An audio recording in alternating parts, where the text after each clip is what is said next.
नमस्कार साथियों, कैसे हैं आप लोग। आशा करते बढ़िया हैं। 69 बीपीएससी का प्रीवियस ईयर देख लेते हैं क्वेश्चन। इसमें प्रीवियस ईयर से क्वेश्चन रहेगा साइंस फैकल्टी से। अब इसमें देख लेंगे कि 69 में कितना क्वेश्चन पूछा गया है, 68 में, 69 में कितना पूछा गया है, 68 में कितना पूछा गया है, 67 में कितना क्वेश्चन पूछा गया है। साथ ही इसके देखेंगे कि सबसे टॉप किसमें रहा है। तो अभी तक का सबसे साइंस का जो टॉप क्वेश्चन रहा है 69 और 68 में। अगर ये दोनों कर लेते हैं प्रीवियस ईयर का, तो इन दोनों के ही आधार पर 67 बीपीएससी और इससे बाद वाले जैसे 66, 65 इधर जैसे जैसे जाएंगे, अगर ये सॉल्व कर लेते हैं, इसका जो व्याख्या पढ़ लेते हैं, तो ये आसानी से इसको कर सकते हैं, राइट। तो हम लोग का अंदाजा हो जाएगा 69 से और 68 से ही कि कितना टॉप क्वेश्चन पूछा जा रहा है साइंस से, और हमें और कितना मेहनत करने की जरूरत है। ठीक, चलिए फर्स्ट क्वेश्चन हम देखते हैं कि निम्नलिखित में से कौन सा जीभ का स्वाद नहीं है, राइट। इसमें कह रहा है कि जीभ में, इससे पहले प्रीवियस ईयर का क्वेश्चन ये पूछा हुआ है कि जीभ का जो कौन सा भाग है, इसे मान लीजिए कि ये जीभ बना दिए, इसमें कौन सा भाग किसके लिए जिम्मेदार होगा, राइट। तो ये जो भाग होता है मीठा के लिए होता है, ये कड़वा तीखा के लिए होता है, ये खाटा के लिए होता है, और बीच वाला भाग उमामी के लिए होता है, राइट। तो इसमें कौन सा नहीं हो जाएगा, नहीं पूछा हुआ है, तो कौन सा हो जाएगा, मसालेदार और जो तीखा है ये नहीं हो जाएगा, बाकी सब हो जाएगा। मीठा हो जाएगा, कड़वा हो जाएगा, नमकीन हो जाएगा, उमामी हो जाएगा, खट्टा हो जाएगा, राइट। तो हमारा आंसर क्या हो गया, 4 और 7। इसमें 4 और 7 इसमें है, सी नंबर में है, तो आंसर हमारा हो गया। अब देख लेते हैं जीभ में और कौन कौन सा है। इस स्ट्रक्चर को ध्यान में रखेंगे, ये क्या हो जाएगा आपको, मीठा हो जाएगा, इधर कड़वा हो जाएगा, ठीक, यहाँ खट्टा हो जाएगा, और ये बीच में उमामी हो जाएगा। नेक्स्ट देखते हैं, निम्नलिखित में से कौन सा युग्म सही सुमेलित है, सही पूछ रहा है। तो कह रहा है एनोरेक्सिया नींद से संबंधित, क्या स्टेटमेंट सही है। अनिंद्रा खाने का विकार, अनिंद्रा का मतलब खाने का विकार कैसे हो जाएगा, राइट। और कह रहा है 3 नंबर में डिस्पेंसिया सांस की तकलीफ, ये सही है। एनोस्मिया ये गंध की आंशिक या पूर्ण हानि होता है, ये भी सही है। यानी 3 और 4 जो है हमारा स्टेटमेंट सही है। अब देख लेते हैं कि क्या क्या होता है। एनोरेक्सिया जो होता है खाने के विकार से जुड़ा हुआ है। अनिंद्रा में उल्टा दे दिया था, इस आधार पर 1 और 2 गलत हो गया। जो अनिंद्रा है नींद से संबंधित विकार होता है। डिस्पेंसिया सांस की तकलीफ होती है। एनोस्मिया जो गंध की आंशिक या पूर्ण हानि से जुड़ा होता है, राइट। सिर्फ क्वेश्चन ही नहीं देखेंगे, इसका जो व्याख्या है इसको बढ़िया से भी देखेंगे, ताकि आने वाले समय में भी इससे अगर क्वेश्चन पूछता है उस क्वेश्चन को हम लोग बना जाए। ब्रह्मांड में पल्सर क्या होता है, ये दोनों जगह क्वेश्चन हो सकता है। ज्योग्राफी का भी, सोलर सिस्टम जहाँ पढ़ते हैं वहां भी, और साइंस में भी पूछ लिए हुए थे। साइंस में फिजिक्स का भाग है। तो देखते हैं ब्रह्मांड में पल्सर का क्या मतलब होता है। पल्सर क्या होता है, तारों का समूह। तारों का समूह तो वो हो जाएगा, कोई गैलेक्सी हो जाएगा, मिल्की वे हो जाएगा, तो ये तो नहीं होगा। घूमते हुए न्यूट्रॉन, यही आंसर हो जाएगा। घूमते हुए न्यूट्रॉन को क्या कहते हैं, पल्सर कहते हैं। किसी तारे का विस्फोट, बिग बैंग से, इसमें तो तारों का निर्माण होगा या ग्रह का निर्माण होगा, तो ये नहीं होगा। किसी तारे का उत्सर्जित रेडियो तरंगे, नहीं, सब में रेडियो तरंगे उत्सर्जित होते हैं, तो हमारा क्या हो गया, ब्रह्मांड का पल्सर क्या होता है, तो घूमते हुए न्यूट्रॉन तारे होते हैं। अब इसके बारे में देख लेते हैं। पल्सर न्यूट्रॉन तारे होते हैं जो अपनी धुरी पर घूमते हैं, घूमने से पल्सर बनते हैं। वे सुपरनोवा द्वारा बनाए जा सकते हैं या नहीं भी, राइट। नेक्स्ट क्वेश्चन है, प्रयोगशाला में उगाए गए, प्रयोगशाला में बनाए गए जो हीरे होते हैं उसके संबंध में क्या उपयोग किया जाता है। हीरा बनाने के लिए किसका प्रयोग किया जाता है, हम लोग जानते हैं कि कार्बन का 2 अपरूप होता है। कार्बन के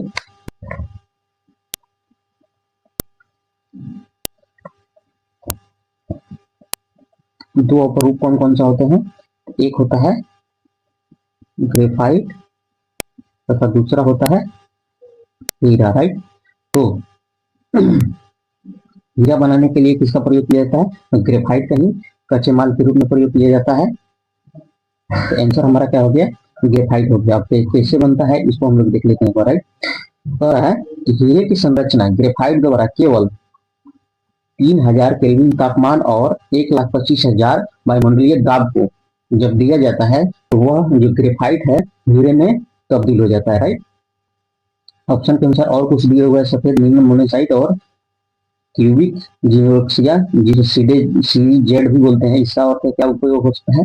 तो क्रोमियम, आयरन या प्लेटिनियम जैसे उत्प्रेरक प्रयोग में किया जाता है, राइट। वही सफेद नीलम एल्युमिनियम ऑक्साइड है, इसे हीरा नहीं बन सकता है, राइट। तो इस आधार पर देखिए तो हमारा ये केवल इसमें आंसर क्या हो जाएगा? ग्रेफाइट हो जाएगा। नेक्स्ट क्वेश्चन है कि बुलेट प्रूफ जैकेट बनाने के लिए किस फाइबर का प्रयोग किया जाता है, राइट। तो क्या नाइलॉन का प्रयोग किया जाता है, क्या टेरलिन का प्रयोग किया जाता है, क्या टीड का या केवलर का? ये महत्वपूर्ण पूछा हुआ क्वेश्चन है ये। आप टेंगो चार्ली मूवी भी देखे होंगे, उसमें भी केवलर पूछता है कि उसमें ये किस चीज का बना हुआ है जैकेट, तो उसमें भी कहता है केवलर का, राइट। तो जो बुलेट प्रूफ जैकेट बनता है वो केलोवर का बनता है। तो केलोवर पी फेनिडेलेमनाई और टेरेफ्थेलिक एसिड का एक बहुलक होता है। उत्पादित फाइबर में स्टील की तुलना में 10 गुना अधिक तन्य शक्ति होता है। जो केलोवर होता है वो किसी भी स्टील से 10 गुना मजबूत होता है। अब देखते लेते हैं कि नाइलॉन का और कौन कौन सा उपयोग हो सकता है। तो वस्त्र बनाने में शर्ट, फाउंडेशन, गारमेंट, अधो वस्त्र, रेनकोट, अंडरवियर आदि बनाने में नायलॉन का प्रयोग किया जा सकता है। औद्योगिक उपयोग में क्या इसका प्रयोग क्या होता है? तो कैनवेयर या सीट बेल्ट बनाने के लिए, पैरासूट, एयरबैग, जाल और रस्सियां बनाने के लिए इसका प्रयोग हो सकता है। इसका उपयोग मछली पकड़ने वाला जाल में भी किया जा सकता है। इसका उपयोग मशीन के पुर्जों के निर्माण में प्लास्टिक के रूप में किया जा सकता है। अब देखते हैं कीड क्या होता है। कीड के बारे में थोड़ा सा देख लेते हैं। कीड एक खुरदरा ऊनी कपड़ा होता है जो मुलायम, खुला, लचीला होता है, जो चेवी ओट या होम से स्पिन जैसा होता है, लेकिन ज्यादा बारीकी से बुना जाता है। इसे आमतौर पर सादे बुनाई और ट्विल या वेरी बोन संरचना के साथ बुना जाता है। सूत में रंग प्रभाव रंगे हुए ऊन को काटने से पहले मिलाकर इसका प्रयोग किया जाता है, राइट। नेक्स्ट देखते हैं टेरलिन क्या होता है। टेरलिन ये भी एक प्लास्टिक का ही भाग होता है, पॉलीमर होता है, राइट। नेक्स्ट देखते हैं नेक्स्ट क्वेश्चन, HMX का फुल फॉर्म क्या होता है, राइट। फुल फॉर्म भी कभी कभी कुछ लिखा है तो किसी किसी महत्वपूर्ण चीज का फुल फॉर्म भी देखना जरूरी हो जाता है। तो HMX का फुल फॉर्म क्या हो जाता है? तो हाई मेल्टिंग एक्सप्लोसिव होता है। हाई मेल्टिंग जो एक्सप्लोसिव होता है उसका उसका शॉर्ट नेम क्या है? HMX, right. HMX जो होता है ऑक्टोजन हाई मेल्टिंग एक्सप्लोसिव का संक्षिप्त रूप है। इसे ऑक्टोजन और साइक्लोक्रोमेथिलीन और टेट्रामीथाइन के साथ साथ अन्य नामों से भी जाना जाता है। यह एक रंगीन ठोस पदार्थ है जो पानी में थोड़ा घुल जाता है, राइट। नेक्स्ट देखते हैं अक्टूबर 2022 में लॉन्च होने वाला टेस्ला ह्यूमनॉइड रोबोट का नाम क्या था, राइट। ये बहुत महत्वपूर्ण क्वेश्चन हो जाता है। तो टेस्ला के द्वारा जो किया गया था वो कौन था? तो ऑप्टिमिस्ट था, राइट। वहीं सोफिया जो है विश्व का पहली नागरिकता प्राप्त रोबोट है। तो कौन देश का है? तो सऊदी अरब, राइट। नेक्स्ट देखते हैं मैनहट्टन प्रोजेक्ट क्या था। बहुत महत्वपूर्ण हो जाता है क्योंकि यह क्वेश्चन प्रीवियस ईयर में भी पूछा हुआ है। जो मैनहट्टन प्रोजेक्ट है वह एक शोध और विकास उपक्रम जिससे पहला परमाणु हथियार बनाया गया था, राइट। मैनहट्टन प्रोजेक्ट के तहत ही पहला परमाणु जो बम बनाया गया था वो मैनहट्टन प्रोजेक्ट के तहत, जिसको कहाँ पे गिराया गया था? तो जापान के हिरोशिमा पर गिराया गया था, राइट। अवतल दर्पण द्वारा बना प्रतिबिंब वास्तविक, उल्टा और वस्तु के समान आकार का होता है। वस्तु की स्थिति होनी चाहिए, राइट। कहाँ पे वस्तु होगा? चूंकि देख लेते हैं अवतल दर्पण ये हो गया, इधर मान लीजिए यहाँ एक वस्तु रख लीजिए तो इस वस्तु का प्रतिबिंब बराबर ही बनना चाहिए। ये पॉइंट कौन सा है, राइट। तो याद रखेंगे एक ट्रिक याद रखेंगे क्या? और ब फ मतलब क्या होता है, अ माने अनंत, राइट, ब माने वक्रता केंद्र, और फ मतलब फोकस, राइट। तो याद रखेंगे जब कोई भी मतलब अनंत पर वस्तु होगा तो उसका प्रतिबिंब कहाँ बनेगा, फोकस हो बनेगा, राइट। अगर कोई फोकस पर वस्तु है तो वो कहाँ बनेगा, अनंत पर बनेगा। एक ये जो वक्रता केंद्र पर है, तो जो वस्तु वक्रता केंद्र पर होगा उसका प्रतिबिंब भी वक्रता केंद्र पर ही बनेगा और वो वस्तु के समान स्थिति का होगा। तो क्या कह रहा है, अवतल दर्पण द्वारा बना प्रतिबिंब वास्तविक उल्टा वस्तु के समान आकार का है, तो वो वस्तु की स्थिति कहाँ है, तो वो कहाँ पे होगा, तो वक्रता केंद्र होगा, राइट। नेक्स्ट क्वेश्चन देख लेते हैं। फोटो इलेक्ट्रिक सेल एक ऐसा उपकरण है जो फोटो इलेक्ट्रिक, याद ध्यान में क्या चीज आ जाएगा, फोटो इलेक्ट्रिक जैसे भी होगा तो सौर सेल, राइट। तो सौर सेल किससे होता है, तो प्रकाश ऊर्जा से संबंधित होता है। तो प्रकाश ऊर्जा को विद्युत ऊर्जा में परिवर्तित करता है कौन, फोटो इलेक्ट्रिक सेल। अब ऐसा क्वेश्चन प्रीवियस ईयर में पूछा गया है, तो उसको यहीं पे देख लेते हैं ताकि आगे कोई भी क्वेश्चन आए तो वो छूटे नहीं। उपकरण का नाम दिया हुआ है और जो ऊर्जा रूपांतरित होता है, राइट। डायनामो यह यांत्रिक ऊर्जा को विद्युत ऊर्जा में रूपांतरित करता है। साथ में ये भी देख लेंगे कि डायनामो एक ऐसा उपकरण है जो एसी करंट भी देता है और डीसी करंट भी देता है। ये महत्वपूर्ण क्वेश्चन है, राइट। ये प्रीवियस ईयर का पूछा हुआ क्वेश्चन है। जो इलेक्ट्रिक मोटर होता है यह विद्युत ऊर्जा को यांत्रिक ऊर्जा में बदलता है। तो इसको क्या मान के चले, उदाहरण के रूप में फैन, पंखा, राइट। माइक्रोफोन, जो माइक्रोफोन होता है ध्वनि ऊर्जा को विद्युत ऊर्जा में परिवर्तित करता है, राइट। लाउड स्पीकर क्या होता है, विद्युत ऊर्जा को ध्वनि ऊर्जा में रूपांतरित करता है। याद रखेंगे, इसमें कभी कंफ्यूजन नहीं होंगे, राइट। माइक और लाउड स्पीकर में, लाउड स्पीकर से डीजे वाला गाना सुनते हैं और माइक्रोफोन से जैसे मोबाइल से बोलते हैं हेलो, तो साइड में माइक्रोफोन रहता है, या कोई माइक में बोलते हैं तो माइक्रोफोन होता है, राइट। तो याद रखेंगे जो माइक्रोफोन होगा वो क्या करेगा, ध्वनि ऊर्जा को विद्युत ऊर्जा में रूपांतरित करेगा, और जो लाउड स्पीकर है वो विद्युत ऊर्जा को ध्वनि ऊर्जा में रूपांतरित करेगा। अब आते हैं सौर सेल। सौर सेल जो होता है सौर ऊर्जा का वो विद्युत ऊर्जा में रूपांतरण करता है। अब आते हैं ट्यूबलाइट। ट्यूबलाइट विद्युत ऊर्जा को प्रकाश ऊर्जा में, इलेक्ट्रिक बल्ब विद्युत ऊर्जा को प्रकाश ऊर्जा और ऊष्मा ऊर्जा में परिवर्तित करता है। आखिर ये ट्यूबलाइट और इलेक्ट्रिक बल्ब में क्या अंतर होता है, तो इसमें फिलामेंट लगा होता है, फिलामेंट हीट होता है जिससे ऊष्मा ऊर्जा भी निकलता है, राइट। अब आते हैं इलेक्ट्रिक सेल। इलेक्ट्रिक सेल रासायनिक ऊर्जा का विद्युत ऊर्जा में रूपांतरित करता है। इलेक्ट्रिक सेल का मतलब क्या हो गया कि कोई सूखा सेल हो गया, जैसे टॉर्च का बैटरी होता है, उसमें रासायनिक अभिक्रिया से विद्युत ऊर्जा उत्पादित होती है, राइट। नेक्स्ट आते हैं मोमबत्ती। मोमबत्ती जो होता है रासायनिक ऊर्जा का ऊष्मा ऊर्जा और प्रकाश ऊर्जा में रूपांतरित करता है। ये वीवीआई क्वेश्चन है, राइट। याद रखेंगे कि मोमबत्ती क्या करता है, रासायनिक ऊर्जा को ऊष्मा ऊर्जा और प्रकाश ऊर्जा में परिवर्तित करता है। सितार के बारे में देखते हैं। सितार यांत्रिक ऊर्जा को ध्वनि ऊर्जा में बदलता है, राइट। नेक्स्ट क्वेश्चन देखते हैं। घोल या विलाय के प्रति इकाई आयतन या प्रति इकाई द्रव्यमान में मौजूद विलय की मात्रा को रासायनिक विज्ञान में किस रूप में जाना जाता है, राइट। तो घोल या विलायक के प्रति इकाई आयतन या प्रति इकाई द्रव्यमान में जो मौजूद विलय होता है उसको क्या कहते हैं, तो घोल की सांद्रता कहते हैं। क्या कहते हैं, घोल की सांद्रता कहते हैं, राइट। इसका कभी कभी एसआई मात्रा भी पूछ लेता है, तो एसआई मात्रा क्या हो जाएगा, इसका एसआई मात्रा क्या हो जाएगा, इकाई मोल प्रति घन मीटर, याद रखेंगे।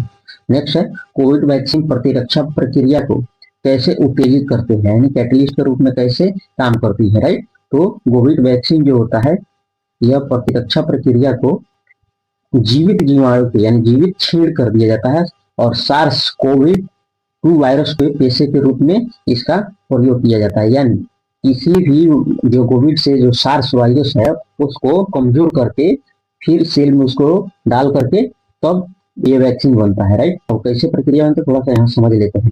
जीवित क्षीण रोगजनक यानी सार्स जो कोविड वायरस है, वायरस को पेश करके मेजबान में प्रतिरक्षा प्रक्रियाओं को उत्तेजित किया जा सकता है।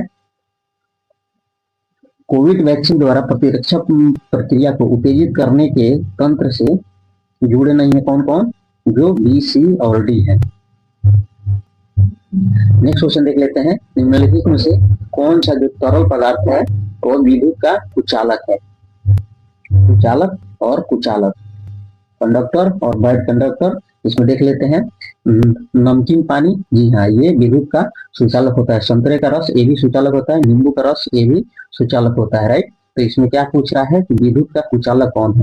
तो इनमें ऐसा कोई नहीं है जो विद्युत का कुचालक होगा।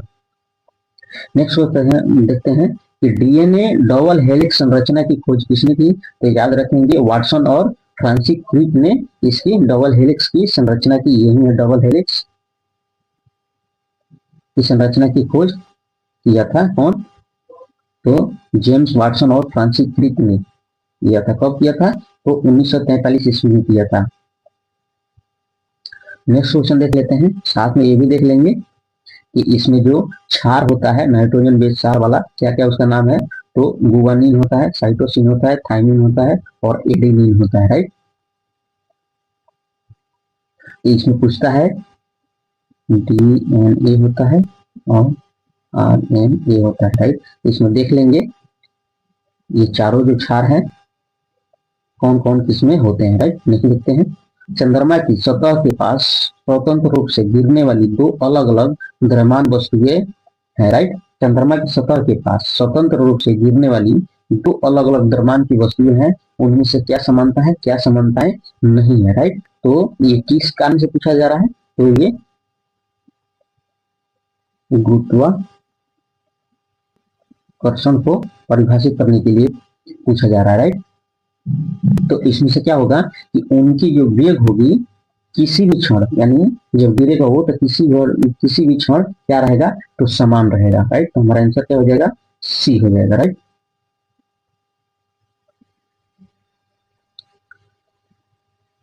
वेक्टर वैक्सीन प्रतिरक्षा प्रदान करने के लिए कैसे काम करती है, राइट। वैक्सीन से दो क्वेश्चन पूछ लिया गया है। वेक्टर वैक्सीन है प्रतिरक्षा प्रणाली में कैसे काम करती है? तो यह वायरस को एक अलग वायरस के संशोधित संस्करण में रखकर किया जाता है, राइट। तो जो वेक्टर वैक्सीन प्रतिरक्षा प्रदान करने के लिए दी जाती है वो कैसे काम करता है? तो वेक्टर वैक्सीन से तात्पर्य है कि हानि रहित वायरस में वायरल जीन की शुरुआत से ही, यानी दूसरे वायरस का संशोधित रूप उनमें मतलब ऐड करके उसे फिर प्रतिरक्षा प्रक्रिया को उत्तेजित करने के लिए मेजबान शरीर में डाल दिया जाता है, राइट। नेक्स्ट देखते हैं कि महामारी की शुरुआत से ही व्यापक रूप से चलती mRNA शब्द का विस्तारित रूप क्या होता है, राइट। वहां देख लीजिए डीएनए और आरएनए से क्वेश्चन 3-4 क्वेश्चन और वेक्टर से पूछ लिया है। तो mRNA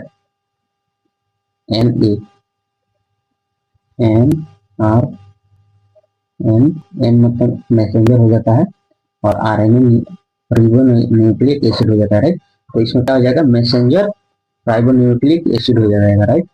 वहीं डीएनए का याद रख लेंगे, इसका भी फुल फॉर्म क्या होता है? डीऑक्सी राइबोन्यूक्लिक एसिड हो जाता है, राइट। नेक्स्ट क्वेश्चन देखते हैं। एसी जो करंट है किसके द्वारा उत्पन्न किया जाता है, राइट। चेक कॉइल द्वारा, डायनेमो द्वारा, ट्रांसफर द्वारा। तो याद रखेंगे ट्रांसफार्मर के द्वारा क्या जाएगा? एसी को एसी में कम वोल्ट से ज्यादा वोल्ट में परिवर्तित होगा, ये चेंज नहीं करेगा, राइट। और चेक कॉल जो है ये चौक कॉल होता है, कुंडली बनाने में प्रयोग किया जाता है। जो डायनामो है ये एसी करंट भी बनाता है और डीसी करंट भी बनाता है, याद रखिए। नेक्स्ट क्वेश्चन देखते हैं, प्रोसेस के बारे में देख लेते हैं। एसी करंट डायनामो द्वारा उत्पन्न होता है जिसे एसी डायनामो या अल्टरनेटर कहा जाता है। यह फील्ड कॉइल द्वारा बनाए गए चुंबकीय क्षेत्र के भीतर एक कॉइल या आर्मेचर को घुमाया जाता है जिससे डीसी करंट की आवश्यकता होती है। तो इसे डीसी डायनामो के रूप में कम्युनिकेटर द्वारा आपूर्ति की जाती है, राइट। तो याद रखेंगे डायनेमो, यह एसी भी करंट उत्पन्न कर सकता है और डीसी में। नेक्स्ट क्वेश्चन देखें, इसमें बहुत कंफ्यूजन भी हुआ था। नेक्स्ट क्वेश्चन है कि धारा का घनत्व क्या होता है, राइट। तो किससे दिया है, तो क्वांटिटी से दिया हुआ वेक्टर क्वांटिटी है कि स्केलर क्वांटिटी है। तो जो धारा क्या होता है, यह एक सदिश राशि होता है। तो आंसर क्या हो जाएगा, बी हो जाएगा, राइट। नेक्स्ट क्वेश्चन देखते हैं, चिकित्सा रसायन विज्ञान में दवाओं के सबसे उपयोगी वर्गीकरण का आधार क्या है, राइट। तो इसमें देख लेते हैं कि चिकित्सा रसायन विज्ञान में दवाओं के सबसे उपयोगी जो वर्गीकरण है, इसमें सबसे महत्वपूर्ण क्या हो जाता है, तो उसके आणविक लक्ष्य हो जाते हैं। हमें यह जानना होगा कि दवाओं के डिजाइन के दौरान जिनका चिकित्सा रसायन में विज्ञान में विभिन्न वर्गीकरण का प्रयोग किया जाता है, तो क्या किया जाता है, राइट। तो दवा की रासायनिक संरचना के आधार पर, हमारे शरीर में दवा की क्रिया के आधार पर, दवा की घुलनशीलता के आधार पर, आणविक लक्ष्य के आधार पर और दवा के औषधीय प्रभाव के आधार पर किया जाता है, राइट। नेक्स्ट देखते हैं, नेक्स्ट क्वेश्चन, निम्नलिखित में से कौन प्रतिक्रिया दर को धीमा कर देता है। तो ये बहुत महत्वपूर्ण हो जाता है। जो उत्प्रेरक प्रोमोटर जो होता है, जब किसी भी प्रक्रिया को तेज कर देता है, राइट। सजातीय उत्प्रेरक ये भी किसी भी प्रतिक्रिया के दर को बढ़ा देता है। जो विषम होता है, विषम उत्प्रेरक ये भी बढ़ा देता है। तो इसमें धीमा करने के लिए पूछ रहा है, तो हमारा आंसर क्या हो जाएगा, इनमें से कोई नहीं, सजातीय उत्प्रेरक। क्योंकि उत्प्रेरक एक पदार्थ होता है जो प्रतिक्रिया की दर को बढ़ाता है, लेकिन प्रतिक्रिया के दौरान रासायनिक रूप में नहीं बदलता है, राइट। सजातीय उत्प्रेरक यानी तरल या गैस में अभिकारक और उत्प्रेरक एक ही चरण में होते हैं। उत्प्रेरक की गतिविधि प्रमोटर द्वारा कम हो जाती है, राइट। तो उत्प्रेरक के रूप में अभी हम लोग ने ऊपर देखा था, कौन हो जाएगा, क्रोमियम, नाइक्रोम, ये सब कैटलिस्ट के रूप में काम करते हैं, राइट। इनपुट और आउटपुट तंत्रिकाएं कहाँ मिलती है, राइट। तो ये न्यूरॉन से संबंधित है, न्यूरोलॉजी से। तो जो इनपुट और आउटपुट तंत्रिकाएं हैं वो कहाँ मिलती है, तो केंद्रीय तंत्रिका तंत्र में मिलती है। और बात करते हैं केंद्रीय तंत्रिका तंत्र कहाँ होता है, जो पीछे वाला स्पाइनल कॉर्ड और मस्तिष्क का जो भाग होता है वहीं पे होता है सेंट्रल नर्वस सिस्टम, राइट। ये बहुत महत्वपूर्ण हो जाता है शरीर को नियंत्रित रखने के लिए। नेक्स्ट देखते हैं, एक सफेद घोड़े की छवि को पकड़ने के लिए 20 सेंटीमीटर फोकस लंबाई के उत्तल लेंस की सतह पर काले रंग की पतली पत्तियों की बड़ी संख्या में बनाई जाती है। तो छवि होगी, छवि क्या होगी, तो कम चमक वाला एक घोड़ा हो जाएगा, राइट। फिर से पढ़ लें, एक सफेद घोड़े की छवि को पकड़ने के लिए 20 सेंटीमीटर फोकल लंबाई की उत्तल लेंस की सतह पर काले रंग की एक पतली पट्टी की बड़ी संख्या बना दी जाती है, जिससे छवि क्या होगी, तो कम चमक वाला घोड़े की छवि हो जाएगी, राइट। अभी कैसी होगी, उत्तल लेंस कैसे काम करता है उसके बारे में थोड़ा सा देख लेते हैं। एक सफेद घोड़े की छवि उत्तल लेंस द्वारा कैप्चर की जाती है, चूंकि घुमावदार, सबसे पहले तो देख लें, याद रखेंगे कि उत्तल लेंस कैसे होता है, जो उभरा हुआ भाग होता है, इधर कलर किया हुआ है, इधर से कोई, यहाँ मान लीजिए घोड़ा है, इधर इसका जा रहा है, इसका प्रतिबिंब इधर बनेगा। एक सफेद घोड़े की छवि उत्तल लेंस द्वारा कैप्चर की जाती है, क्योंकि घुमावदार हिस्से पर पड़ने वाला प्रकाश चित्र बिंदु पर प्रतिक्रिया नहीं करेगा, इसलिए सफेद घोड़े की जो पूरी छवि उत्पन्न होती है, लेकिन इसकी तीव्रता कम हो जाती है। लेंस द्वारा कम चमक वाला घोड़ा बनाया जाता है, राइट। अब देख लेते हैं उत्तल लेंस के बारे में थोड़ी सी जानकारी देखते हैं।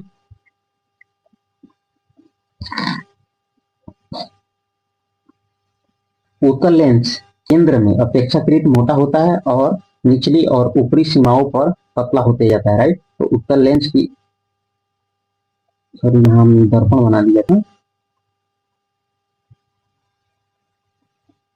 उत्तल लेंस ऐसे होगा, उत्तल लेंस ऐसे होगा, उत्तल लेंस, राइट। यह प्रकाश किरणों को अभिसारी करता है जो इसके मुख्य अक्ष के समानांतर यात्रा करती है, राइट।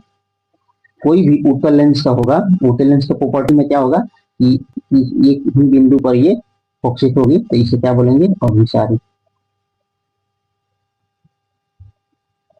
अंदर की ओर मुड़ने के बजाय यह किनारे से बाहर की ओर मुड़ जाता है, राइट। नेक्स्ट देखते हैं अवतल लेंस के बारे में। देखते हैं तो अवतल लेंस कैसे बनता है। अवतल लेंस ऐसे होता है, राइट। अब इसमें कोई भी, मान लीजिए प्रधान अक्ष है, यहाँ कोई वस्तु है, प्रकाश स्रोत में यहाँ जाएगा तो ये फैलेगा, राइट। तो ये फैलने का काम करेगा, इसको क्या बोलेंगे, अपसारी, राइट। तो अवतल लेंस की किनारे मोटे होती है और केंद्र में पतला होता है, राइट। यह लेंस है जो सीधे प्रकाश किरणों को स्रोत के दूर में मोड़ देता है और इसे एक विपरीत सीधे आभासी छवि में केंद्रित कर देता है। नेक्स्ट क्वेश्चन देखते हैं कि ध्वनि की तीव्रता का निर्धारण किसके द्वारा होता है। जो ध्वनि होता है उसका तीव्रता का निर्धारण किसके द्वारा होता है। तो ध्वनि की जो तरंग दैर्घ्य है, तरंग दैर्घ्य को भी कभी कभी दो तरीका से ध्वनि की तीव्रता मापी जा सकती है, एक तो तरंग दैर्घ्य और एक आवृत्ति, दोनों याद रखेंगे, राइट। तो आंसर क्या हो गया, ध्वनि की तरंग दैर्घ्य। यह सत्य है कि ध्वनि की तीव्रता उसकी आवृत्ति से निर्धारित होती है, लेकिन आवृत्ति और तरंग दैर्घ्य व्युत्क्रमानुपाती होते हैं। इसलिए यह कहना भी सत्य है कि ध्वनि की तीव्रता उसकी तरंग दैर्घ्य पर निर्भर करती है, क्योंकि आवृत्ति और तरंग दैर्घ्य अविभाज्य रूप से परस्पर जुड़े हुए हैं। वेग बराबर क्या होता है, तो तरंग दैर्घ्य गुना आवृत्ति और माध्यम में वेग की स्थिति। ध्वनि का आयाम ध्वनि की प्रबलता निर्धारित करता है। ध्वनि का जो आयाम है वह क्या करता है, ध्वनि के जो आयाम है ध्वनि की प्रबलता को निर्धारित करता है। आयाम जितना बड़ा होगा ध्वनि उतनी ही तेज होगी, राइट।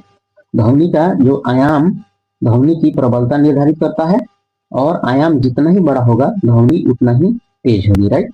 ध्वनि का वेग उस गति को संदर्भित करता है जिस पर ध्वनि तरंगे किसी विशेष माध्यम जैसे वायु, जल या ठोस पदार्थों से होकर फैलती है।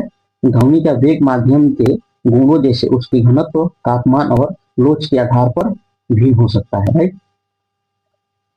निम्नलिखित में से कौन सा फोटो इलेक्ट्रिक उपकरण डिजिटल अनुप्रयोग के लिए सबसे उपयुक्त है। यह महत्वपूर्ण क्वेश्चन है, राइट। फोटो इलेक्ट्रिक उपकरण जो डिजिटल अनुप्रयोगों के लिए सबसे उपयुक्त है, राइट। तो कौन सा हो जाएगा, जहां भी फोटो इलेक्ट्रिक देखेंगे तो फोटो वोल्टिक सेल हो जाएंगे। कहाँ होता है फोटो वोल्टिक सेल, तो सौर सेल में ही होता है, राइट। फोटो वोल्टिक सेल, जिन्हें आमतौर पर सौर सेल के रूप में जाना जाता है, का डिजिटल तकनीक में व्यापक उपयोग होता है। उदाहरण के लिए जितने भी उपग्रह सैटेलाइट भेजे जाते हैं उसमें क्या रहता है, तो फोटो वोल्टिक सेल ही रहता है, राइट। फोटोवोल्टिक सेल एक फोटो डायोड, एक पीएन जंक्शन डायोड होता है जो विद्युत प्रवाह उत्पन्न करने के लिए प्रकाश ऊर्जा का उपयोग करता है। उन्हें फोटो डिटेक्टर या लाइट डिटेक्टर और फोटो सेंसर्स भी कहते हैं। फोटो डियोड को रिवर्स बायस स्थिति में काम करने के लिए डिजाइन किया गया है, राइट। विशिष्ट फोटो डायोड सामग्री सिलिकॉन और जर्मेनियम तथा इंडियम गैलियम आर्सेनाइड से बना होता है। याद रखेंगे जो फोटो डायोड जो सेल होता है उससे कौन कौन सा सामग्री होता है, तो सिलिकॉन होता है, जर्मेनियम होता है, इंडियम गैलियम आर्सेनाइड होता है, राइट। तो हम लोग मॉडर्न फिजिक्स में पढ़े होंगे एन जंक्शन और P junction, right. N node और पी नोड, उसी पर ये अर्धचालक के रूप में ये काम करते हैं, राइट। और इनका सबसे ज्यादा प्रयोग कहाँ किया जाता है, फोटोवोल्टिक सेल में, राइट। नेक्स्ट देखते हैं जो बॉल बेयरिंग है उसका उपयोग स्थैतिक घर्षण को किसमें परिवर्तित करने के लिए किया जाता है, राइट। तो हम लोग देखते हैं साइकिल चलाते हैं या कोई भी इंजन होता है उसमें बॉल बेयरिंग होता है। किसके लिए होता है, तो रोलिंग के लिए होता है, राइट। ताकि वहां पे घर्षण कम हो जाए और वो फिसलन बढ़ जाए और वो काम कर सके, राइट। तो रोलिंग के लिए बॉल बेयरिंग का उपयोग स्थैतिक घर्षण को रोलिंग घर्षण में बदलने के लिए किया जाता है।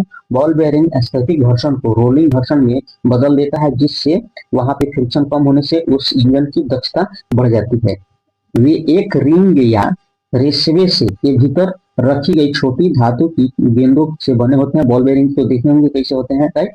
नेक्स्ट देखते हैं रोलिंग घर्षण के उदाहरण कौन कौन से हो सकते हैं। तो रोलिंग घर्षण गति या गतिशील घर्षण के प्रकारों में से एक है, जो तब बल में आता है जब एक पिंड दूसरे पर लुढ़कता है। उदाहरण के लिए जब साइकिल हम लोग चलाते हैं या जो पैडल उसे मारते हैं तो उसके अंदर बॉल बेरिंग लगाया रहता है, राइट। अब देखते हैं स्थैतिक घर्षण के उदाहरण देख लेते हैं। जो स्थैतिक घर्षण के संपर्क में आने वाले दो पिंडों पर कार्य करता है, अर्थात एक पिंड दूसरे पिंड पर काम करने के लिए रोलिंग बेरिंग वहां किया जाता है। एक यहाँ पे देख लेते हैं क्या, स्थैतिक घर्षण के, राइट। तो वास्तविक जीवन के उदाहरणों पर विचार करें तो जो स्थैतिक घर्षण है वास्तविक जीवन में कैसे काम करता है। चलते समय हमारे पैरों के पीछे की गति सड़क पर दबाव डालती है, जबकि दूसरा पैर आगे की ओर गति करता है, राइट। तो ध्यान में रखेंगे, ये पूछता भी है कि चलने वाली जो क्रिया होता है वहां पर न्यूटन के कौन सा नियम का प्रयोग होता है, तो तीसरा नियम, ये भी ध्यान में रखेंगे, राइट। स्थैतिक घर्षण तब उत्पन्न होता है जब दो कपड़े एक दूसरे पर फिसलते हैं, राइट, तब भी स्थैतिक घर्षण काम करता है।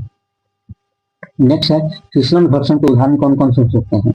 जो फिसलन घर्षण है, जब कोई वस्तु दूसरी वस्तु पर फिसलती है तो एक विरोधी बल जो खेल में आता है वो फिसलन घर्षण होता है। उदाहरण के लिए फिसलन घर्षण के उदाहरण कौन कौन से हो सकते हैं, तो घास पर लॉन रोलर को ढकेला जाता है, राइट।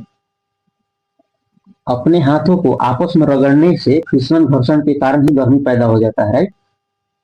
सतह पर माउस को घसीटना, ये सब किसके उदाहरण है, तो फिसलन घर्षण के उदाहरण है। अब देखते हैं द्रव घर्षण। तैरते समय तैराक को एक विरोधी बल का अनुभव होता है, राइट, तो वो कौन सा हो जाता है, द्रव घर्षण हो जाता है।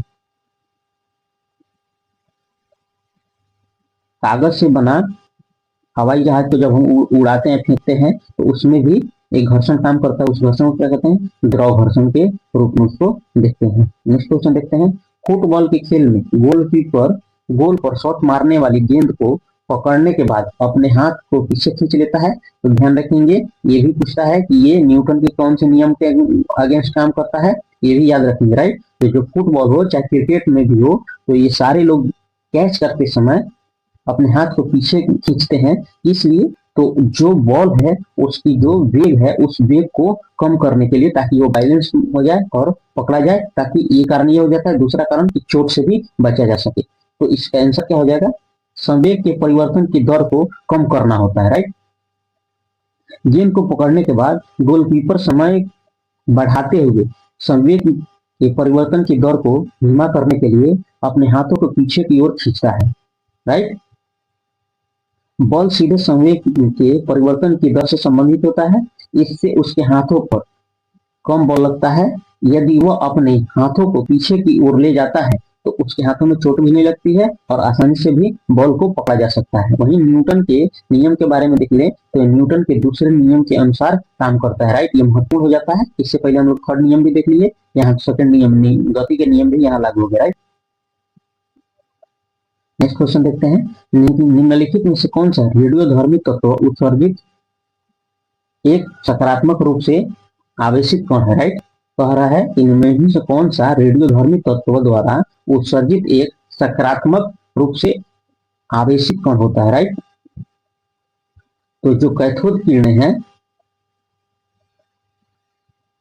और अल्फा और बीटा जो किरणें हैं ये सब क्या होते हैं, रेडियो एक्टिव तत्वों से निकलते हैं। अब इसमें क्या सबसे पहले देखेंगे, जो सकारात्मक पॉजिटिव जो होता है वो कौन सा होता है, तो जो अल्फा करण होता है वह धनात्मक होता है, राइट।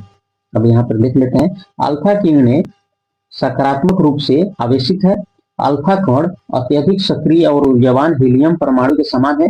पूछ लिया जाए कि जो अल्फा होता है किसके होता है, तो हीलियम परमाणु के। दूर इसका जब भी कोई भी रेडियो एक्टिव पदार्थ से एक रेडियो एक्टिविटी सकारात्मक अगर उससे निकलती है तो लॉस होता है, तो कितना होता है, एक हीलियम के परमाणु के बराबर होता है, जिनमें 2 न्यूट्रॉन और प्रोटॉन होते हैं। इन कणों में न्यूट्रॉन प्रवेश शक्ति और उच्चतम आयनीकरण शक्ति होती है। अपनी उच्च आयनीकरण शक्ति के कारण वे शरीर में प्रवेश करने के पर गंभीर नुकसान पहुंचाते हैं। वे कम दूरी से असंख्य परमाणुओं को आयनित करने में सक्षम है।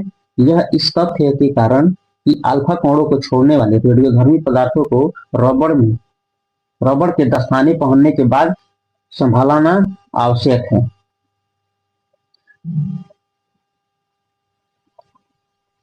नेक्स्ट देखते हैं, अभिकेंद्रीय बल किसके लिए उत्तरदायी होता है?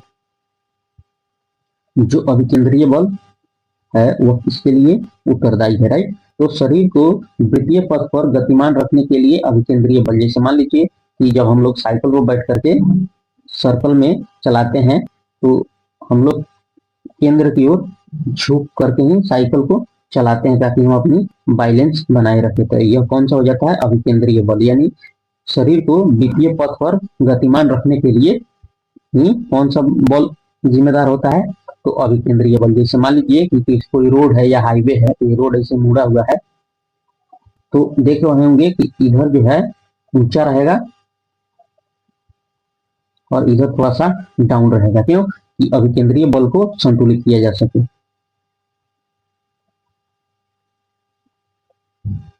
नेक्स्ट क्वेश्चन देखते हैं, निम्नलिखित में से किस ऊर्जा परिवर्तन में घर्षण बल शामिल है, राइट? तो घर्षण बल इसमें शामिल है, निम्नलिखित में से किस ऊर्जा परिवर्तन में घर्षण बल शामिल है? देख लेते हैं तो किसमें है घर्षण बल। जैसे मान लीजिए हम दोनों हथेलियों को रगड़ते हैं तो घर्षण के कारण ही उसमें क्या होता है? गर्मी उत्पन्न होती है। तो उसी को पूछा है कि किसमें घर्षण बल है। तो स्थितिज ऊर्जा से संबंधित ऊर्जा में घर्षण बल होता है। क्या स्टेटमेंट सही है? जी नहीं, गतिज ऊर्जा में होता है। जब भी घर्षण की बात हो तो किसमें हो? गतिज ऊर्जा। जहां भी गतिज ऊर्जा हो वहां घर्षण होना अनिवार्य है। तो हमारा आंसर क्या हो गया? गतिज ऊर्जा से ऊष्मा ऊर्जा में। जब हाथ को रगड़ेंगे तो गति करेंगे, तो जब गति होगा तो क्या होगा? ऊष्मा निकलेगी, राइट? अब यहाँ देख लेते हैं फिर से, डायनामो और ऊर्जा किसमें रूपांतरित होता है। ये दो क्वेश्चन ऊपर भी पूछ लिया हुआ था, 69 में 68 में भी पूछ लिया हुआ है, इसलिए महत्वपूर्ण हो जाता है। डायनामो क्या है? तो यांत्रिक ऊर्जा को विद्युत ऊर्जा में करता है। साथ ही डायनामो एसी करंट भी देता है और डीसी करंट भी देता है। इलेक्ट्रिक मोटर क्या होता है? पंखा क्या होता है? विद्युत ऊर्जा को यांत्रिक ऊर्जा में, माइक्रोफोन ध्वनि ऊर्जा को विद्युत ऊर्जा में, लाउड स्पीकर विद्युत ऊर्जा को ध्वनि ऊर्जा में, सोलर सेल क्या होता है? सौर ऊर्जा को विद्युत ऊर्जा में, जो ट्यूब लाइट होता है वो विद्युत ऊर्जा को प्रकाश ऊर्जा में, इलेक्ट्रिक बल्ब जो होता है विद्युत ऊर्जा का ऊष्मा ऊर्जा और प्रकाश ऊर्जा में रूपांतरित करता है। जो इलेक्ट्रिक सेल होता है रासायनिक ऊर्जा का विद्युत ऊर्जा में बदल देता है। मोमबत्ती रासायनिक ऊर्जा का उपयोग रासायनिक ऊर्जा और ऊष्मा ऊर्जा में रूपांतरित होता है। सितार यांत्रिक ऊर्जा का ध्वनि ऊर्जा में रूपांतरण हो जाता है, राइट? नेक्स्ट देखते हैं, एक बस सीधे रास्ते पर चल रही है और अचानक दाहिनी ओर मुड़ जाती है, तो बस में बैठे यात्री किधर झुकेंगे, राइट? तो आगे की दिशा में गिरेंगे, बाईं ओर झुकेंगे, दाईं ओर झुकेंगे। यहाँ देखेंगे दाहिनी ओर मुड़ रही है, याद रखेंगे जब दाहिनी ओर मुड़ रही है तो किधर झुकेंगे? अपने बैलेंस को बनाने के लिए तो बाईं ओर मुड़ेंगे। बाईं ओर क्यों मुड़ेंगे? यहाँ अकेंद्रीय बल काम करेगा, राइट? बस एक सीधी रास्ते पर चल रही है, अचानक दाईं ओर और तीव्र मोड़ लेती है, तो बस में बैठे जो यात्री होंगे वो दाईं ओर झुकेंगे। बस के सबसे करीबी यात्रियों का निचला हिस्सा अभिकेंद्रीय बल के कारण तीव्र मोड़ की दिशा में जाता है, लेकिन यात्रियों का शरीर जो होता है वह स्थिर होने के कारण केंद्रीय प्रसारण बल यानी अपकेंद्रीय बल में को बैलेंस करने के लिए वह बाईं ओर झुक जाएगा। नेक्स्ट देखते हैं, संगीत समारोह में ऑर्केस्ट्रा में बजने से पहले एक सितार वादक तबला को समायोजित करता है और तार को उपयुक्त रूप से बजाने का प्रयास करता है। ऐसा करके वह समायोजित करता है। ये बहुत महत्वपूर्ण क्वेश्चन हो जाता है। जब हम लोग गांव में रहते थे तो जब नाच आता था तो उसमें देखते थे नाच स्टार्ट होने से पहले 10 मिनट या 15 मिनट खूब जो उसका इंस्ट्रूमेंट है उसको बजाते थे वो लोग, राइट? तो किस लिए बजाते थे? ध्वनि के आयाम के लिए, ध्वनि की तीव्रता के लिए, या अन्य संगीत वाद्य यंत्रों को आवृत्ति की एक सितार के तार की आवृत्ति के लिए, राइट? जो कोई भी इंस्ट्रूमेंट है, सभी इंस्ट्रूमेंट एक आवृत्ति में बजने के लिए ये ऐसा वो करते थे। तो क्या हो जाएगा? अन्य संगीत वाद्य यंत्रों की आवृत्ति के साथ सितार के तार की आवृत्ति मिलाने के लिए करते थे, राइट? जब किसी तार को बजाया जाता है तो वह कंपन करता है। सितार के बारे में हम लोग जानते हैं, जिससे ध्वनि तरंगें उत्पन्न होती है। उत्पन्न ध्वनि की पिच या आवृत्ति सीधे तार की कंपन की आवृत्ति से संबंधित होती है। तार में अधिक तनाव के परिणाम स्वरूप कंपन की उच्च आवृत्ति और उच्च पिच होती है, जबकि कम तनाव के कारण कम आवृत्ति और कम पिच होती है। राइट। ऑर्केस्ट्रा में विभिन्न संगीत वाद्य यंत्र अलग अलग पिच पिच बजाते हैं। वाद्य यंत्रों के बीच सामंजस्य और समन्वय प्राप्त करने के लिए उनकी आवृत्तियों को मिलाना आवश्यक हो जाता है। सितार वादक सितार के तार के तनाव को समायोजित करता है ताकि इसकी आवृत्ति बजाए जा रहे अन्य वाद्य यंत्रों की आवृत्तियों के साथ संप्रेषित हो जा सके। यह समायोजन सुनिश्चित करता है कि सितार की ध्वनि ऑर्केस्ट्रा द्वारा उत्पन्न समग्र ध्वनि के साथ अच्छी तरह से मिश्रित हो, जिसके परिणाम स्वरूप एक सामंजस्यपूर्ण और समन्वित संगीत प्रदर्शन होता है। नेक्स्ट क्वेश्चन देखते हैं कि विषम का पता लगाएं। राइट। इसमें कुछ ऐसे शब्द सम दिए हुए हैं, उसमें एक जो विषम है उसे देखिए। सीमेंट का जमना, कोयले का जलना, फलों का पकना, इसमें से कौन सही नहीं है? इसमें तो देख रहे हैं जो सीमेंट का जो जमना होता है ये भी क्या होता है? रासायनिक संगठन होता है, रासायनिक क्रिया। कोयले का जलना ये भी रासायनिक होता है, फलों का पकना ये भी रासायनिक होता है, तो इनमें से कोई भी विषम नहीं है। पानी और सीमेंट शुरू में एक सीमेंट पे पोस्ट बनाते हैं जो प्रतिक्रिया करके सख्त जम जाता है। यह पेस्ट हाइड्रेशन की रासायनिक प्रक्रिया के माध्यम से होता है। राइट। तो वही कोयला भी होता है, वो जलने के समय केमिकल रिएक्शन होता है। फलों जो पकता है वो भी केमिकल रिएक्शन के कारण होता है। तो तीनों समरूप है। नेक्स्ट क्वेश्चन देखते हैं। पदार्थ के एक रूप का कोई निश्चित आकार नहीं होता है, लेकिन इसका आयतन निश्चित होता है। ये महत्वपूर्ण क्वेश्चन हो जाता है। पदार्थ के एक रूप का कोई निश्चित आकार नहीं होता, लेकिन इसका आयतन निश्चित होता है। पदार्थ के इस रूप का एक उदाहरण लीजिए। तो मान लीजिए कोई भी द्रव हो, इसका आकार जिसमें डालिएगा, मान लीजिए हम एक गिलास में डालते हैं तो गिलास के आकार हो जाएगा। बाल्टी में डालते हैं तो बाल्टी के आकार का हो जाएगा, लेकिन यह इसमें नियत क्या रहेगा? तो आयतन। ये क्या रहेगा? तो इसका आयतन जो है वह निश्चित रहेगा। राइट। इसमें कह रहा है पदार्थ के एक रूप का कोई निश्चित आकार नहीं होता, लेकिन इसका आयतन निश्चित होता है। पदार्थ के इस रूप का एक उदाहरण है, क्या है? तो क्रिएटिन, केरोसिन, कार्बन, स्टील उपरोक्त में से एक से अधिक। राइट। तो क्रिएटिन एक ठोस है, तो इसमें आकार और आयतन दोनों निश्चित रहेगा। स्टील, कार्बन ये भी ठोस है, और केरोसिन जो है ये क्या है? द्रव है। तो हमारा आंसर क्या हो गया? बी नंबर हो गया। राइट। नेक्स्ट क्वेश्चन देखते हैं।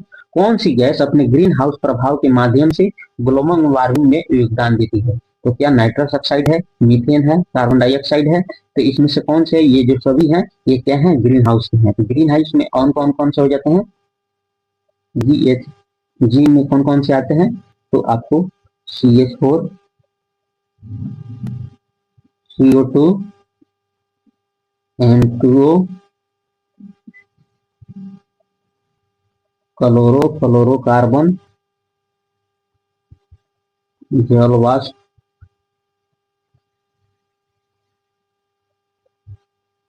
और एक लेटेस्ट में जुड़ा है HFC। राइट। तो अगर पूछा जाए ग्रीन हाउस में सबसे कौन सा गैस की महत्वपूर्ण योगदान होता है, तो वो CH4 हो जाता है। ये सबसे खतरनाक हो जाता है। राइट। और पूछा जाए सबसे इसमें खतरनाक कौन होता है ग्रीन हाउस के लिए, तो ये जलवाष्प है। ये खतरनाक, ये बहुत खतरा पैदा कर रहा है जलवाष्प। नेक्स्ट क्वेश्चन देखते हैं। कुछ धातु ऑक्साइड अम्ल के साथ क्षार से प्रतिक्रिया करके लवण बनाते हैं और जल बनाते हैं। इन्हें उभयधर्मी ऑक्साइड के रूप में जाना जाता है। उभयधर्मी ऑक्साइड के उदाहरण कौन कौन से हैं? तो ये महत्वपूर्ण हो जाता है कि यहाँ दो क्वेश्चन बन सकता है। क्या क्या? एक अम्ल प्लस क्षार। अब यही में मिल जाए इसमें कि मजबूत, और मजबूत क्षार मिलकर क्या बना देगा? साबुन बना देगा। अगर अम्ल और क्षार दोनों सेम pH में है तो ये न्यूट्रल हो जाएंगे। लेकिन यहाँ कह रहा है कि उभयधर्मी ऑक्साइड का उदाहरण क्या होता है? तो उभयधर्मी ऑक्साइड का एक ही उदाहरण क्या होता है? Al2O3 और ZNO होता है। इसका आंसर क्या हो जाएगा? एप्पल हो जाएगा। एल्यूमिनियम ऑक्साइड और जिंक ऑक्साइड दोनों उभयधर्मी ऑक्साइड का उदाहरण है। ये अम्ल और क्षार दोनों से प्रतिक्रिया करके लवण और जल बनाते हैं, जो उनकी उभयधर्मी प्रकृति को प्रदर्शित करते हैं। ये ऑक्साइड हाइड्रोक्लोरिक एसिड जैसे अम्लों के साथ प्रतिक्रिया करते हैं तो लवण और एल्युमिनियम क्लोराइड, जिंक क्लोराइड और जल बनाते हैं। नेक्स्ट क्वेश्चन देखते हैं कि धातु जो होता है, अम्ल धातु कार्बोनेट के साथ प्रतिक्रिया करके कौन सी गैस मुक्त करती है? तो याद रखना, कोई भी धातु हो कार्बोनेट के साथ प्रतिक्रिया करेगा तो क्या उत्पन्न करेगा वो कार्बन डाइऑक्साइड। कार्बोनेट के साथ करेगा तो कार्बन डाइऑक्साइड का गैस मुक्त करेगा, राइट। इसके बारे में देख लेते हैं, धातु कार्बोनेट के बारे में देख लेंगे। याद रखेंगे धातु की प्रकृति कैसी होती है, तो क्षारीय होती है, और धातु की प्रकृति अम्लीय। धातु कार्बोनेट के साथ अम्ल प्रक्रिया करके क्या क्या करता है, तो धातु अम्ल कार्बोनेट के साथ प्रतिक्रिया करके कार्बन डाइऑक्साइड गैस मुक्त करता है। प्रतिक्रिया इसलिए होती है क्योंकि अम्ल से हाइड्रोजन आयन कार्बोनेट में धातु आयन के साथ प्रतिक्रिया करके पानी बनाते हैं। कार्बोनेट आयन हाइड्रोजन आयन के साथ प्रतिक्रिया करके कार्बन डाइऑक्साइड बनाता है। इस प्रक्रिया के लिए संतुलित रासायनिक समीकरण को इस प्रकार हम लोग देख सकते हैं। कौन कौन, तो धातु कार्बोनेट प्लस अम्ल मिलकर क्या बना दिए, तो लवण बना दिए और कार्बन डाइऑक्साइड तथा जल बना दिया है। नेक्स्ट क्वेश्चन देखते हैं कि किस अम्ल को HOOCpOOH के रूप में वर्णित किया जाता है। तो ये बहुत महत्वपूर्ण क्वेश्चन ये हो जाता था 11th-12th के लिए। ये तो ये क्या किसका फॉर्मूला है ये, तो ये है किसका, तो ऑक्जेलिक अम्ल का प्रयोग है। अब आप लोग बताएंगे कि ऑक्जेलिक अम्ल किस चीज से प्राप्त होता है, राइट। ऑक्जेलिक अम्ल के बारे में थोड़ा सा देख लेते हैं।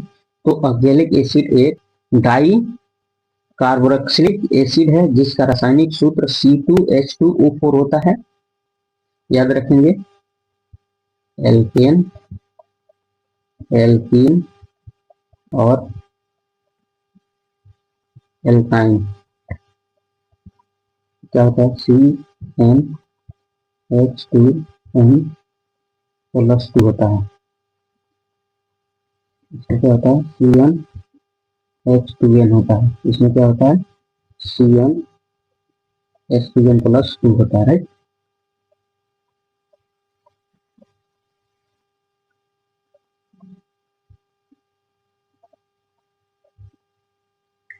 नेक्स्ट क्वेश्चन देखते हैं, एसिडिक एसिड की गंध किससे मिलती जुलती होती है। एसिटिक एसिड की गंध किससे मिलती जुलती होती है, तो एसिटिक एसिड किससे मिलती है, तो वो सिरका से मिलती है। याद रखिए, तो किस चीज का गंध किससे मिलता है, तो सिरका से मिलती है, राइट। टमाटर, नींबू, नींबू में कौन होता है, सिट्रिक अम्ल होता है। टमाटर में आप लोग बताएंगे कौन सा अम्ल पाया जाता है। नेक्स्ट क्वेश्चन देखते हैं, एसिटिक एसिड का उपयोग कहाँ कहाँ होता है, तो हम लोग दूध फाड़ते हैं और उससे छेना बनाते हैं, वहां उसका प्रयोग किया जाता है। रबर उद्योग में इसका प्रयोग जमावट एजेंट के रूप में किया जाता है। दवाओं में इसका उपयोग स्थानीय उत्तेजक के रूप में किया जाता है। कैटलिस्ट के रूप में किया जाता है एसिड का प्रयोग। कैंसर के उपचार में भी इसका प्रयोग किया जाता है। नेक्स्ट क्वेश्चन देखते हैं, आपको 3 टेस्ट ट्यूब दी गई है, उनमें से एक में आसुत जल, आसुत जल मतलब क्या होगा, डिस्टिल वाटर, ये डिस्टिल वाटर हो गया। अन्य 2 क्रम से, जैसे अम्लीय घोल और क्षारीय घोल, इनमें से कौन सा लाल लिटमस को नीला कर देगा, राइट। तो याद रखेंगे एक ट्रिक होता है क्या, अनिल, अनिल मतलब क्या हो जाएगा, अम्ल, क्या हो जाएगा, नीला, ला क्या हो जाएगा, लाल। यानी जो अम्ल होगा नीला लिटमस पत्र को लाल कर देता है, तो जस्ट इसका उल्टा क्या हो जाएगा, जो क्षार होगा वो लाल लिटमस पत्र को नीला कर देगा। यहाँ क्या कह रहा है कि आसुत जल है और 2 अन्य क्रमशः अम्लीय घोल और क्षारीय घोल, इनमें से कौन सा लाल लिटमस पत्र को नीला कर देगा, याद रखेंगे। हम लोग उल्टा कर लेंगे तो क्षार जो होगा वो क्या कर देगा, लाल लिटमस पत्र को नीला कर देगा। ये अनिल से याद रखेंगे कि अम्ल जो होगा वो नीला को लाल करता है, क्षार क्या करता है, लाल से नीला करता है, राइट। अम्ल, अम्ल को कई तरीकों से परिभाषित किया जा सकता है, लेकिन आमतौर पर उसके जलीय घोल में विभिन्न गुण होते हैं। क्या क्या, वे सवाद में एक तो खट्टे होते हैं, वे नीले लिटमस पत्र को लाल कर देता है, वे कुछ धातुओं के साथ प्रतिक्रिया करके हाइड्रोजन गैस छोड़ता है, वे धातुओं के ऑक्साइड और हाइड्रोक्साइड के साथ प्रतिक्रिया करके नमक और पानी बनाता है, उसके जलीय घोल बिजली के सुचालक होते हैं। अब क्षार के बारे में थोड़ा सा देख लेते हैं। क्षार को दो विभिन्न तरीकों से परिभाषित किया गया है, लेकिन आमतौर पर निम्नलिखित विशेषताओं वाले पदार्थों को क्षार कहते हैं। कौन कौन ऐसे जो विशेषता होगा उसे क्षार कहेंगे। तो इस स्वाद में क्या होगा, कड़वा होगा, इसके जलीय घोल में साबुन जैसे स्पर्श होता है, ये लाल लिटमस पत्र को नीला में कर देता है, राइट। ये अम्लों के साथ प्रतिक्रिया करके नमक और पानी बनाता है, ये जलीय घोल में बिजली का संचालक होता है, राइट। अब देख लेते हैं थोड़ा सा विशेषता के बारे में। जो अम्ल होता है वो हाइड्रोजन आयन प्रदान करता है, याद रखेंगे। प्रोटॉन हाइड्रोजन और प्रोटॉन हाइड्रोजन आयन स्वीकार करेगा, ये क्या करेगा, दान देगा, ये क्या करेगा, स्वीकार करेगा, इलेक्ट्रोड को जोड़ने का काम करेगा, राइट। और पीएच स्केल पे देखें तो 7 से जितना भी कम होगा वो क्या होगा, अम्ल होगा, और 7 से अधिक वाले को क्या बोलते हैं, वो क्षार बोलते हैं, राइट। और अन्य गठन में देखते हैं, पानी में घुलने पर हाइड्रोजन आयन उत्पन्न करेगा, वहीं ये पानी में घुलने पर हाइड्रोक्साइड OH आयन उत्पन्न करेगा, राइट। और स्वाद में खट्टा होता है, ये कड़वा होता है, संक्षारण हो सकता है और जलन पैदा करता है, यह फिसलन और साबुन जैसा एहसास दिलाता है, राइट। याद रखेंगे जो अम्ल कैसा होता है, संक्षारक और जलन पैदा करता है, वहीं जो क्षार होता है कैसे होता है, तो फिसलन और साबुन जैसा एहसास देता है। और नेक्स्ट देखते हैं इसका उदाहरण क्या है, तो HCl हो गया, सल्फ्यूरिक अम्ल हो गया, इसका क्या हो गया, NaOH और पोटेशियम हाइड्रोक्साइड हो गया। NaOH को और किस नाम से जानते हैं आप लोग बताएंगे।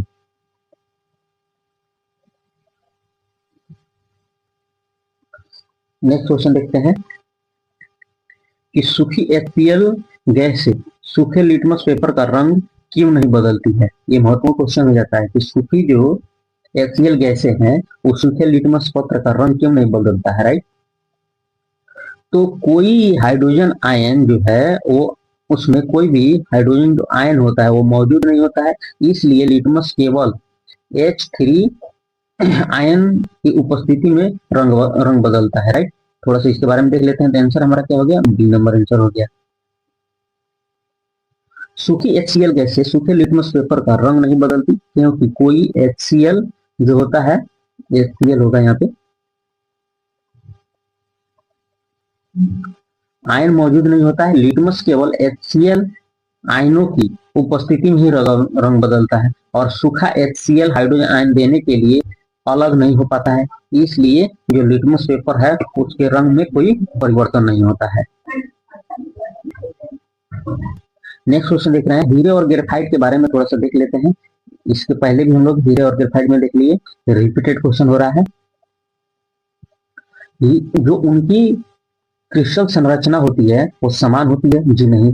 जो यहाँ देख लेते हैं, हीरा ग्रेफाइट, राइट। तो इसकी संरचना कैसी होती है, संरचना इसकी क्या होते हैं, चतुष्फलकी, और इसकी संरचना कैसी होती है, तो षटकोणीय होती है, राइट। ये जो होता है विद्युत का कुचालक होता है, ये चालक होता है, इसका उपयोग बहुत ज्यादा रहता है, स्नेहक। उसके बाद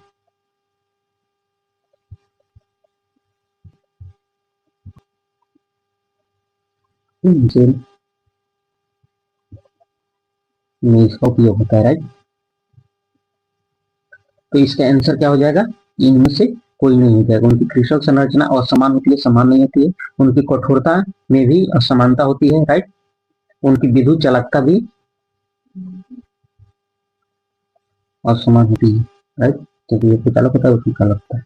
इस आधार पर लेते हैं तो इसका आंसर क्या हो जाएगा, डी हो जाएगा। नेक्स्ट क्वेश्चन देखते हैं, रंध्र किसमें परिवर्तन के कारण खुलते या बंद होते हैं। ये रंध्र कहाँ की बात कर रहा है, तो कोई भी हरे पत्ते होंगे वहां रंध्र होती है। तो रंध्र क्यों खुलते फैलते हैं, तो कोशिका में पानी की मात्रा को नियंत्रित करने के लिए ये रंध्र खुलते हैं और बंद होते रहते हैं, राइट। क्यों, कि जो वाष्पोत्सर्जन हो सके इस रंध्र के माध्यम से। रंध्रों का खुलना और बंद होना एक ऐसी प्रक्रिया है जो पौधों में गैस विनिमय और जल संतुलन को नियंत्रित करती है। इस प्रक्रिया को दो मुख्य कोशिकाओं द्वारा नियंत्रित किया जाता है, जिन्हें रक्षक कोशिकाएं कहा जाता है। रक्षक कोशिकाएं जो होती है वो रंध्र छिद्र के चारों ओर स्थित होती है और छिद्र को खोलने और बंद करने के लिए जिम्मेदार होती है। जल का अवशोषण रक्षक कोशिकाओं द्वारा रंध्रों के खुलने और नियंत्रण होने के लिए होता है। इससे स्फीतिक दबाव और रक्षक कोशिकाओं के आकार में वृद्धि होती है। इससे रंध्र खुल जाते हैं और गैसों का आदान प्रदान होता है। पौधों और वायुमंडल के बीच कार्बन डाइऑक्साइड, ऑक्सीजन जैसे गैसों का आदान प्रदान होता है। रंध्रों का बंद होना रक्षक कोशिकाओं से पानी की कमी और स्फीत दाबों में कमी के कारण होता है। इससे रक्षक कोशिकाएं सिकुड़ जाती है, जिसके परिणाम स्वरूप रंध्र बंद हो जाते हैं और न्यूक्लियस की स्थिति और प्रोटीन संरचना का रंध्रों के बंद होने और खुलने पर कोई प्रभाव नहीं पड़ता है। नेक्स्ट क्वेश्चन देखते हैं कि क्लोरोफिल सूर्य के प्रकाश की 10 तरंगों को अवशोषित करती है। तो ये महत्वपूर्ण हो जाता है। ये क्वेश्चन प्रीवियस ईयर में भी, इससे पहले भी यूपीएससी में पूछ लिया है। तो किसमें होता है, तो लाल और नीला प्रकाश होता है। तो क्वेश्चन ये भी पूछ लिया हुआ है कि जो फोटोसिंथेसिस जो होता है, प्रकाश संश्लेषण,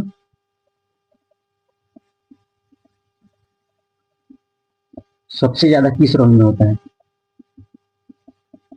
सबसे ज्यादा किस में होता है, तो लाल रंग में। 2 नंबर पर कौन होता है, नीला रंग। ध्यान रखिए, सॉरी।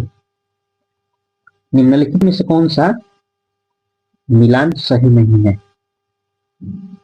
मोटा कठोर आधार के पास शाखाओं वाला पेड़, कमजोर तना जो सीधा खड़ा नहीं हो सकता है, लता, पेटियोल पत्ते को तने से जोड़ता है। इनमें से कौन सा है जो सही नहीं है, तो मोटा कठोर आधार के पास शाखाओं वाला पेड़, ये नहीं होगा, बाकी सब सही है, राइट।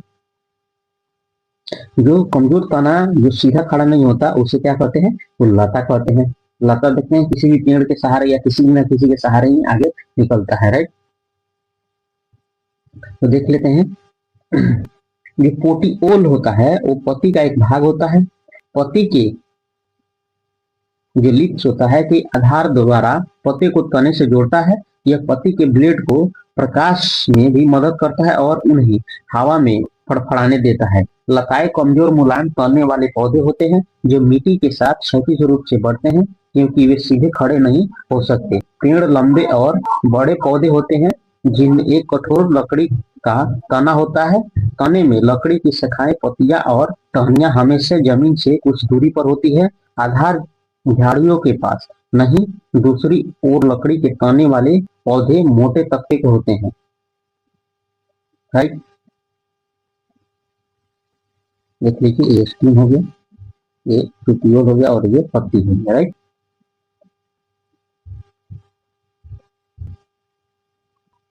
पेटियोल क्या है, पत्ती और तना, पत्ती और स्टीम जहां पर होता है वहां क्या होगा, पेटियोल हो गया। लीफ ये पत्ते हो गए और स्टीम मोटा जड़ हो गया, राइट। पेड़ ना होकर के यहाँ क्या हो जाएगा, स्टेम होता। देखिए कितना बेसिक से बेसिक क्वेश्चन पूछा हुआ है। पेड़ों में पानी ऊंचाई तक पहुंचता है कैसे, हम लोग जानते हैं 2 प्रक्रिया होता है, एक जाइलम के द्वारा। तो जाइलम का खनिज लवणों का स्थानांतरण होता है। जाइलम में किस प्रक्रिया में ऊपर जाता है, तो ये किससे हो जाता है, वाष्पोत्सर्जन के कारण होता है, राइट। तो क्या हो जाएगा आंसर, वाष्पोत्सर्जन। ध्यान रखने का वाष्पीकरण वाष्पोत्सर्जन अंतर होता है। वाष्पीकरण क्या हो जाता है, जब हम पानी को 100 डिग्री सेल्सियस तक गर्म करते हैं तो वाष्पीकृत होकर उतर जाता है, लेकिन वाष्पोत्सर्जन जो होता है वह जाइलम के माध्यम से नीचे से ऊपर पानी पहुंचता है पौधों में, तो उसका क्या हो जाएगा, वाष्पोत्सर्जन के कारण ये वैक्यूम बन जाता है। और वाष्पोत्सर्जन के बारे में थोड़ा सा देखें। वाष्पोत्सर्जन एक प्रक्रिया है जिसमें पौधे के रंध्रों के माध्यम से जल वाष्पन का नुकसान होता है। जब मौसम बहुत गर्म होता है तो पौधे से जल वाष्प का नुकसान पौधे को ठंडा कर देता है और तने और जड़ों से पानी ऊपर की ओर चला जाता है या पत्तियों में खिंचाव लिया जाता है। दूसरी ओर पौधे अपनी जड़ों के माध्यम से मिट्टी से पानी और खनिजों को अवशोषित करते हैं, लेकिन अवशोषण के कारण पानी ऊपर की ओर नहीं जाता। इसी तरह पानी वाष्पीकरण के माध्यम से पेड़ से बच जाता है। राइट। नेक्स्ट क्वेश्चन देखते हैं। निम्नलिखित में से कौन सा क्लोरोप्लास्ट का ऐसा गुण है जो उन्हें स्व प्रकृति के लिए योग्य बनाता है। क्लोरोप्लास्ट यहाँ भी याद रखेंगे तो क्लोरोप्लास्ट का काम क्या होता है, प्रकाश संश्लेषण। और प्रकाश संश्लेषण में कौन सी सबसे ज्यादा रंगों का प्रयोग होता है, तो नीला और हरा। और क्लोरोप्लास्ट क्या किस कलर का होता है, तो हरा कलर का होता है। कभी भी क्या कैसा होगा, क्लोरोप्लास्ट हरा होगा। तो क्या कर रहा है इसमें, क्लोरोप्लास्ट का ऐसा गुण जो उन्हें स्व प्रकृति के लिए योग्य बनाता है। राइट। तो किसके लिए बनाता है, तो डीएनए और आरएनए दोनों की उपस्थिति के लिए वह योग्य बनाता है। राइट। डीएनए और आरएनए की उपस्थिति, क्लोरोप्लास्ट में डीएनए और आरएनए दोनों की उपस्थिति उन्हें स्व प्रकृति के लिए योग्य बनाती है। माइटोकॉन्ड्रिया की तरह क्लोरोप्लास्ट में भी अपना डीएनए होता है। यह डीएनए उन्हें अपने पूर्वजों से विरासत में मिलती है। एक प्रकाश संश्लेषण साइनोबैक्टीरियम जिसे एक प्रारंभिक यूकेरियोटिक कोशिका द्वारा निगल लिया गया था। राइट। अब देखते हैं, ये महत्वपूर्ण क्वेश्चन हो जाता है, स्व प्रकृति के लिए योग्य बनाता है तो कौन, डीएनए और आरएनए, यानी कि उसमें वंशानुगत प्रकृति होती है क्लोरोप्लास्ट में।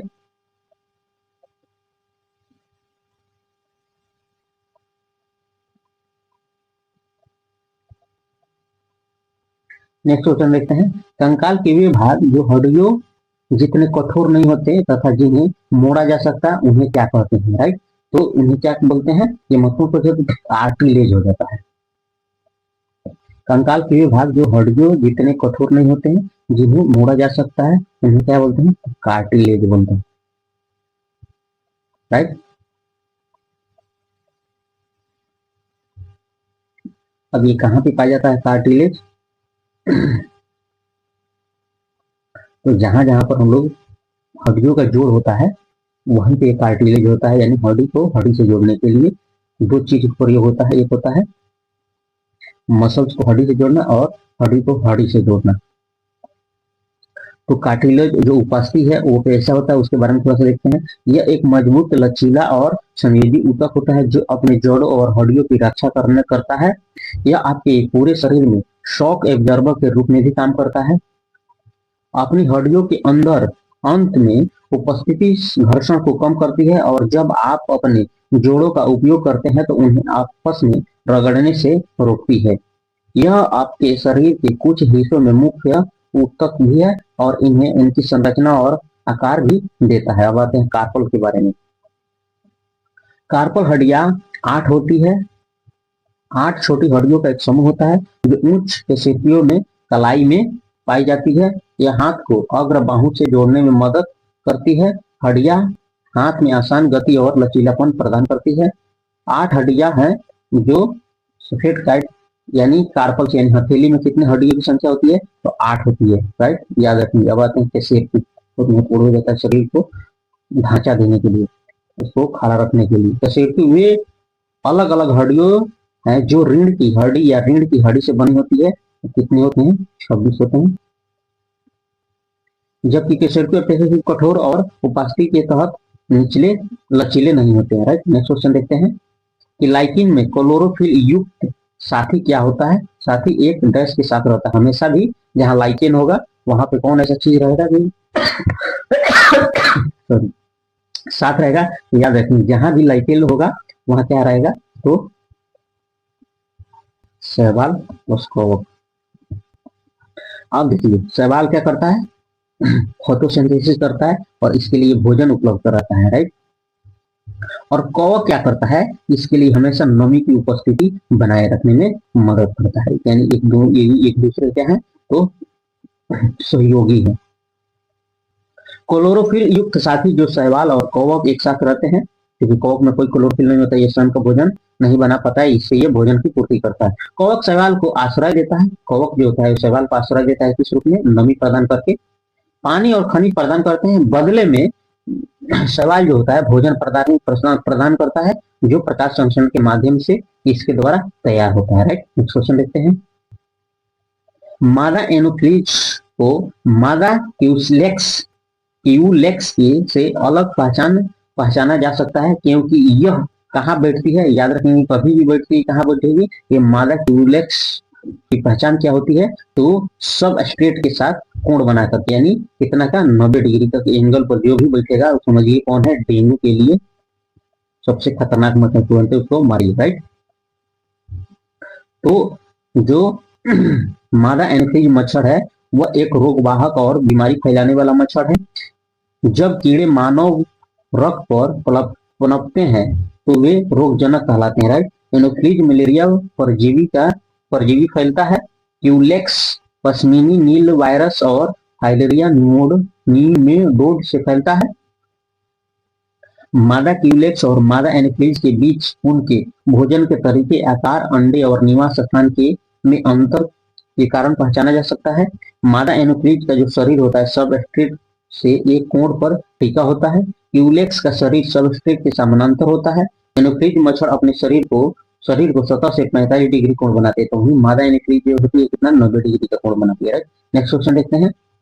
शरीर की प्रतिरक्षा से जुड़ा सबसे महत्वपूर्ण कोशिका का प्रकार क्या होता है। शरीर की प्रतिरक्षा से जुड़ा सबसे महत्वपूर्ण कोशिका कौन हो जाती है, याद रखेंगे प्रतिरक्षा की जहां भी बात आएगी तो क्या हो जाएगा, WBC, ये बहुत महत्वपूर्ण हो जाता है। और WBC में ही क्या पाया जाता है, लिम्फोसाइट्स भी पाए जाते हैं, इसलिए क्या हो जाएगा, यहाँ WBC ना होने के कारण आंसर क्या हो गया, लिम्फोसाइट हो गया। आप देख लेते हैं थोड़ा सा। लिम्फोसाइट रक्त लसिका तंत्र में पाए जाने वाले एक श्वेत रक्त कोशिका है, जो अनुकूलीय या अर्जित प्रतिरक्षा में एक महत्वपूर्ण भूमिका निभाते हैं।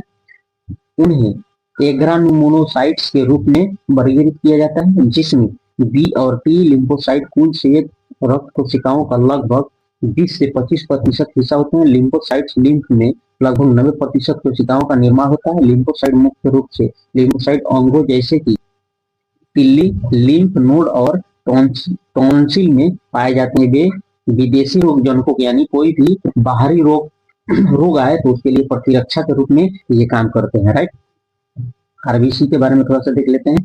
तो आरबीसी लाल रक्त कोशिकाओं में को एरिथ्रोसाइट्स के नाम से भी जाना जाता है। आरबीसी में हीमोग्लोबिन नामक आयरन प्रयुक्त प्रोटीन होता है, जो रक्त में उसका लाल रंग प्रदान करता है। आरबीसी अस्थि मज्जा में बनता है और कहाँ पे खत्म हो जाता है, याद रखेंगे कहाँ बनता है, तो अस्थि मज्जा में और स्प्लीन, यानी स्प्लीन में इसका कब्रगाह बोलते हैं। राइट, प्लेटलेट्स के बारे में देखते हैं। रक्त प्लेटलेट्स छोटी रक्त कोशिकाएं होती है जो चोट और थक्का बनती है और रक्त स्राव को रोकती है, महत्वपूर्ण हो जाता है। ये रक्त कोशिकाएं अस्थि मज्जा में बनती है और बिना नाभिक के एक छोटे डिस्क के आकार में रंगीन टुकड़े के रूप में दिखाई देती है। स्वस्थ व्यक्ति में रक्त में मौजूद प्लेटलेट्स की संख्या आमतौर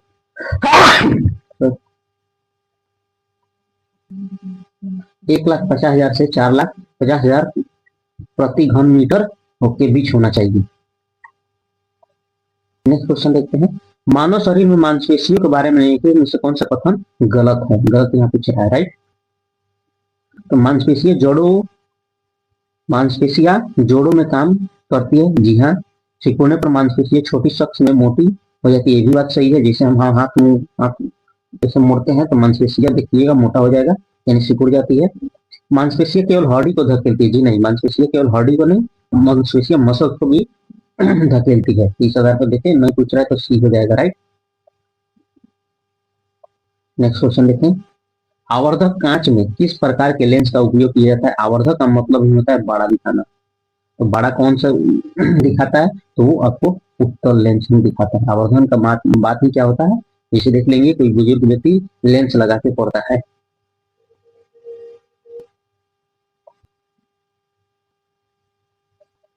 आवर्धक कांच, जब किरणें आवर्धक कांच के उत्तल लेंस में प्रवेश करती है तो ये किरणें इसके केंद्र में एक विशिष्ट फोकल बिंदु पर केंद्रित हो जाती है। कैमरा में इसका प्रयोग किया जाता है। तो हमारे द्वारा उपयोग किए जाने वाले अधिकांश कैमरों में उत्तल लेंस होते हैं, जबकि कुछ में अवतल लेंस होते हैं। राइट, उत्तल लेंस छवि पर अच्छी तरह से ध्यान केंद्रित करने और साथ ही उन्हें बड़ा दिखाने में मदद करता है। अब आते हैं माइक्रोस्कोप लेंस में। उत्तल लेंस को सूक्ष्म लेंस के रूप में प्रयोग किया जाता है। ध्यान रखेंगे, जो माइक्रोस्कोप होता है उसमें किसका प्रयोग हो जाता है, तो उत्तल लेंस का प्रयोग होता है।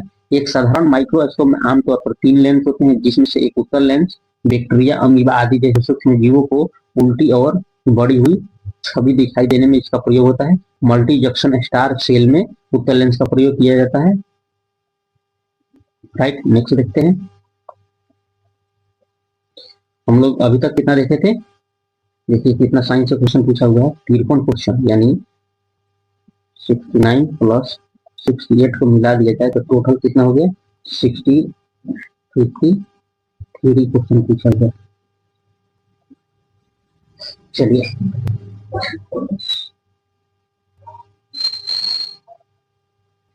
तो आज का सेशन नहीं रोकते हैं साथियों। आप लोग से अनुरोध है कि वीडियो को लाइक करें, शेयर करें और सब्सक्राइब करें चैनल को। वीडियो देखने के लिए धन्यवाद।